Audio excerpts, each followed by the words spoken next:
Assalamualaikum warahmatullahi wabarakatuh. Perkenalkan, nama saya Intan Primadina dengan NIM 22016115, Program Studi Pendidikan Bahasa Indonesia. Di sini, Intan akan menjelaskan salah satu materi pengantar linguistik umum, yaitu Hakikat Linguistik, dengan dosen pengampu, Bapak Dr. Rida Hasnul Ulia, MPD. Kita masuk kepada materi yang pertama, yaitu pengertian linguistik. Sebenarnya, apa sih pengertian linguistik itu? Kata linguistik berasal dari kata Latin yaitu lingua, yang artinya ilmu bahasa. Sedangkan dalam bahasa Inggris adalah language dan dalam bahasa Prancis adalah langua dan langage. Dalam bahasa Indonesia, linguistik dapat diartikan sebagai bidang ilmu bahasa yang mengkaji, menelaah, atau mempelajari bahasa secara umum yang mencakup bahasa daerah, bahasa Indonesia, atau bahasa asing. Oleh karena itu, linguistik disebut juga dengan linguistik umum atau general linguistik. Salah satu ahli yang bernama M. Ferdinand de Saussure, ia membedakan kata linguistik dari bahasa Prancis yaitu langue dan langage. Saussure beranggapan bahwa langue merupakan suatu bahasa, misalnya bahasa Prancis, bahasa Inggris, atau bahasa Indonesia sebagai suatu sistem bahasa. Sebaliknya, language itu berarti bahasa sebagai bahasa khas makhluk hidup, terutama manusia, di mana manusia memiliki bahasa, sedangkan binatang tidak memiliki bahasa.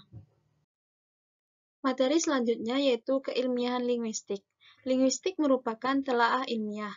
Hal tersebut dikarenakan kajian linguistik telah melalui tahap-tahap perkembangan dalam setiap disiplin ilmu dan kriteria telaah ilmiah. Adapun tahapannya yaitu yang pertama, tahap spekulasi. Pada tahap spekulasi, pembahasan dan penyimpulan tentang sesuatu tidak didukung oleh bukti-bukti empiris dan tidak dilaksanakan berdasarkan prosedur tertentu, melainkan secara spekulatif. Yang kedua, tahap observasi. Pada tahap observasi dan klasifikasi, kegiatan para linguis baru sebatas mengumpulkan data, kemudian mengklasifikasikannya tanpa diikuti dengan penarikan simpulan. Pada tahap ketiga yaitu perumusan teori. Pada tahap ini, kegiatan yang dilakukan oleh para linguis berusaha untuk memahami permasalahan dasar dan mengajukan pertanyaan terkait dengan permasalahan tersebut berdasarkan data empiris yang telah dikumpulkan. Setelah itu, para linguis merumuskan hipotesis untuk menjawab pertanyaan-pertanyaan yang diajukan. Kemudian, para linguis menyusun tes untuk menguji hipotesis tersebut. Materi selanjutnya yaitu manfaat mempelajari linguistik. Ilmu linguistik ternyata mempunyai banyak manfaat, terutama bagi penerjemah, guru bahasa Indonesia, penyusun buku, dan penyusun kamus. Contohnya guru bahasa Indonesia. Guru bahasa Indonesia akan mampu melatih siswanya untuk terampil berbahasa, misalnya keterampilan menulis, dan keterampilan lainnya jika guru tersebut menguasai linguistik. Kalau guru itu sendiri tidak menguasai tentang ejaan, kalimat, dan penataan paragraf, maka ia juga tidak akan bisa mengajarkan kepada siswanya. Tidak hanya bagi guru bahasa Indonesia saja, guru bidang studi non-bahasa pun perlu menguasai linguistik, karena linguistik itu terlibat pada bidang-bidang lainnya. Selanjutnya, pengetahuan linguistik juga perlu digunakan oleh penyusun kamus atau penyusun buku.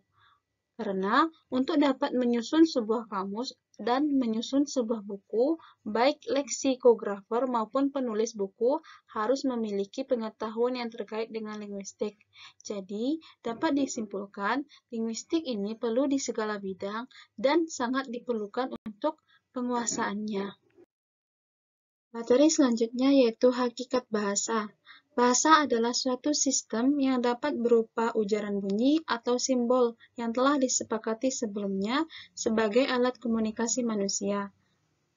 Bahasa dapat didefinisikan sebagai sarana komunikasi antar anggota masyarakat dalam wujud lambang bunyi ujaran yang dikeluarkan oleh alat ucap manusia. Menurut Nasir, dalam UK 1994, mengemukakan bahwa bahasa itu mencakup 3 hal. Yang pertama, bahasa itu bekerja secara sistematis. Yang kedua, bahasa itu pada dasarnya berupa simbol-simbol bunyi, dan simbol-simbol bunyi itu mewakili makna, karena dihubungkan dengan situasi dan pengalaman kehidupan. Yang ketiga, bahasa itu memiliki fungsi sosial, dan tanpa fungsi sosial tersebut, masyarakat tidak mungkin ada. Menurut Kencono, 1997, mengungkapkan bahwa bahasa adalah sistem lambang bunyi yang arbitrer, digunakan oleh anggota kelompok sosial untuk berkomunikasi.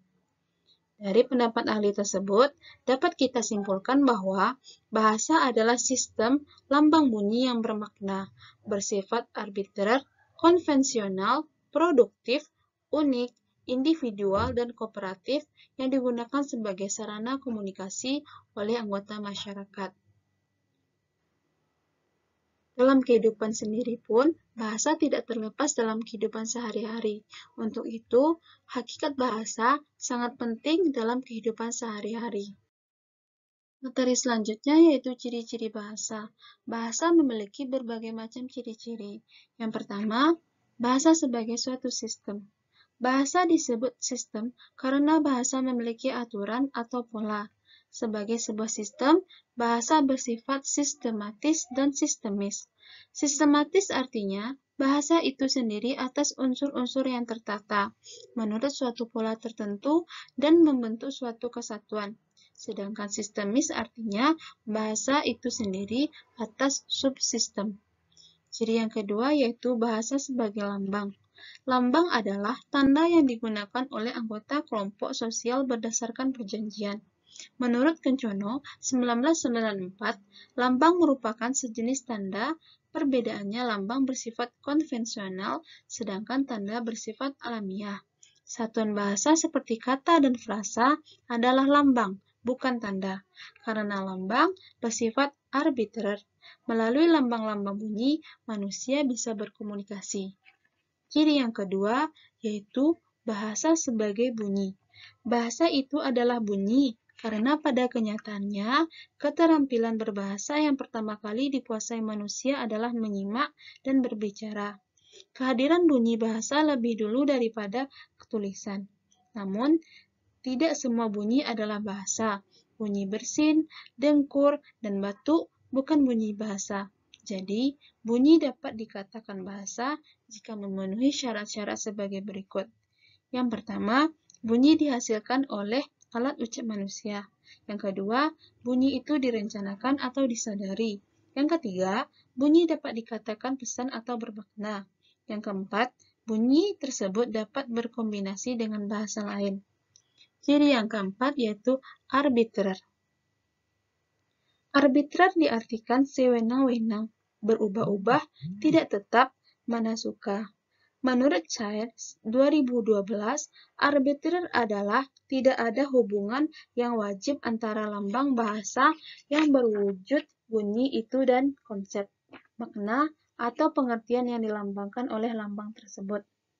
Bunyi-bunyi yang bersifat arbitrer tersebut digunakan oleh masyarakat pemakai suatu bahasa. Bunyi-bunyi yang arbiter itu selanjutnya menjadi kebiasaan yang menetap dan akhirnya menjadi suatu aturan atau sistem. Ciri selanjutnya yaitu bahasa itu bermakna. Lambang-lambang bunyi bahasa tentulah memiliki makna. Bahasa yang bermakna tersebut di dalam bahasa berupa satuan bahasa. Sebagaimana yang dikatakan sebelumnya, bahasa itu berwujud lambang. Jika bahasa sebagai lambang, tentu ada yang dilambangkan. Selanjutnya, bahasa bersifat universal. Bahasa dapat dikatakan universal karena bahasa memiliki ciri yang sama dengan kata lain, ciri-ciri yang berlaku pada semua bahasa. Ciri keuniversalan yang lain adalah bahwa setiap bahasa memiliki kata yang berkategori nomina dan verba, adjektiva, dan adverbia.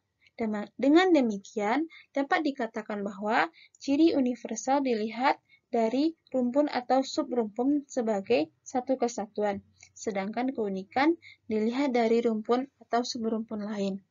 Selain ciri-ciri berikut, bahasa juga memiliki ciri yaitu konvensional, unik, dan bermakna.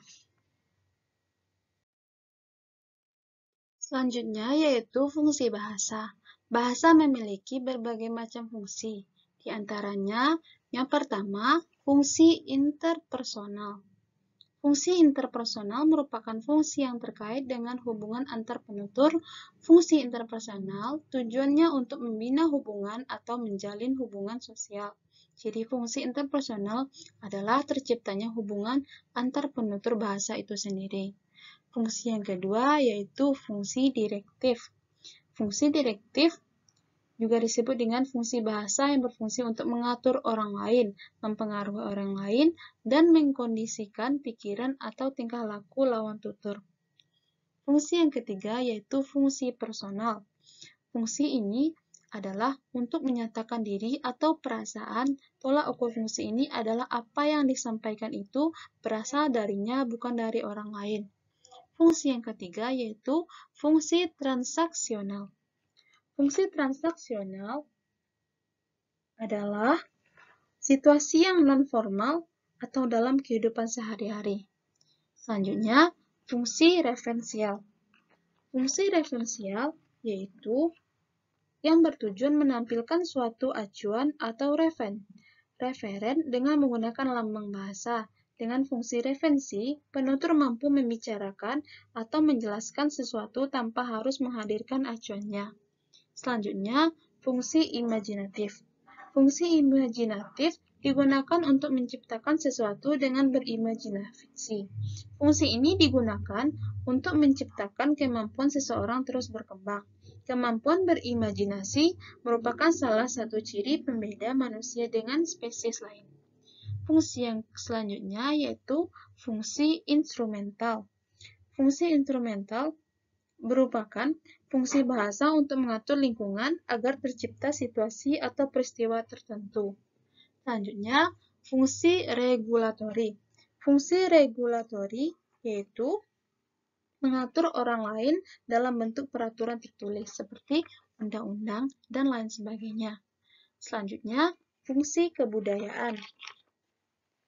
Fungsi kebudayaan itu mencakup fungsi bahasa sebagai yang pertama, sarana perkembangan kebudayaan. Yang kedua, jalur penerus kebudayaan. Yang ketiga, inventaris ciri-ciri kebudayaan. Dalam hal ini, bahasa merupakan unsur kebudayaan yang dapat mengembangkan kebudayaan. Yang terakhir, fungsi pendidikan. Berdasarkan pada tujuan penggunaan bahasa dalam dunia pendidikan dan pengajaran, fungsi bahasa dikelompokkan menjadi 4, yaitu fungsi integratif, fungsi instrumen, fungsi kultural, dan fungsi penalaran. Selain fungsi-fungsi yang disebutkan tersebut, bahasa masih banyak memiliki fungsi lainnya, seperti fungsi heuristik, fungsi masyarakat, fungsi perorangan, fungsi representasional, dan fungsi-fungsi lainnya. Untuk itu, dapat disimpulkan bahwa bahasa memiliki banyak fungsi dalam kehidupan sehari-hari. Demikianlah penjelasan tentang materi hakikat linguistik. Semoga pembelajaran hari ini dapat bermanfaat bagi kita semua dan dapat dipahami dengan baik. Terima kasih atas segala perhatiannya. Assalamualaikum warahmatullahi wabarakatuh.